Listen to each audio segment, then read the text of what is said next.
ഹൃദയത്തെ കാക്കുന്ന ദൈവിക സമാധാനം.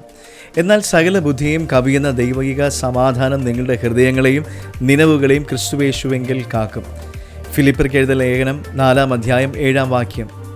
ഉത്കണ്ഠയും അനിശ്ചിതത്വവും അശാന്തിയും നിറഞ്ഞ ഈ ലോകത്ത് സാഹചര്യങ്ങൾക്ക് അതീതമായ ഒരു വാഗ്ദത്തം ഈ വചനത്തിൽ കണ്ടെത്തുവാൻ കഴിയും.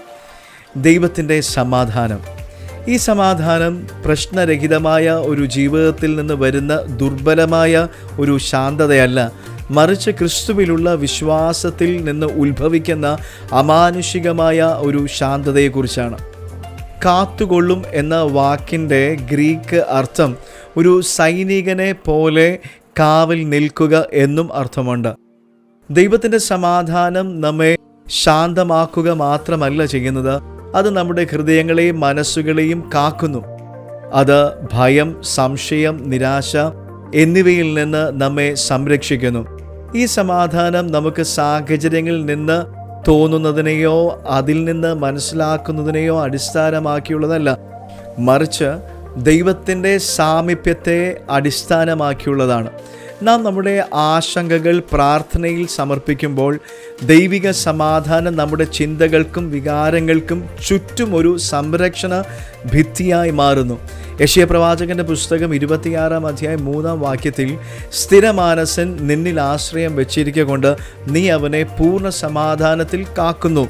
പൂർണ്ണ സമാധാനം സാഹചര്യങ്ങൾ മാറുന്നതിലൂടെയല്ല, മറിച്ച് മാറ്റമില്ലാത്ത ദൈവത്തിൽ സ്ഥിരമായി ശ്രദ്ധ കേന്ദ്രീകരിക്കുന്നതിലൂടെയാണ് വരുന്നത്. സമാധാനം സംഘർഷമില്ലായ്മയല്ല, അത് ക്രിസ്തുവിൻ്റെ സാന്നിധ്യം ആണ് എന്ന് നാം തിരിച്ചറിയണം.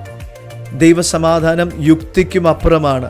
നാം നമ്മുടെ നിയന്ത്രണം വിട്ടുകൊടുക്കുകയും ദൈവത്തോടൊപ്പം വസിക്കുകയും ചെയ്യുമ്പോൾ നമ്മുടെ ആത്മാവിനെ നിറയ്ക്കുന്ന ഒരു സമ്മാനമാണിത്. നമ്മുടെ ചുറ്റും കൊടുങ്കാറ്റുകൾ ആഞ്ഞടിക്കുമ്പോൾ ദൈവത്തിൻ്റെ സമാധാനം ആ ആശയക്കുഴപ്പത്തെ ശാന്തമാക്കുക മാത്രമല്ല, നമ്മുടെ ഹൃദയങ്ങൾക്ക് കാവൽ നിൽക്കുകയും ചെയ്യുന്നുവെന്ന് ഈ വചനം നമുക്ക് ഉറപ്പു നൽകുന്നു. ദൈവത്തിൽ വിശ്വസിക്കുക, ആഴത്തിലുള്ള ഒരു പ്രാർത്ഥന ജീവിതം ഉണ്ടാകുക. അങ്ങനെ ദൈവിക സമാധാനം നിങ്ങൾക്ക് കോട്ടയായി തീരും. God bless you.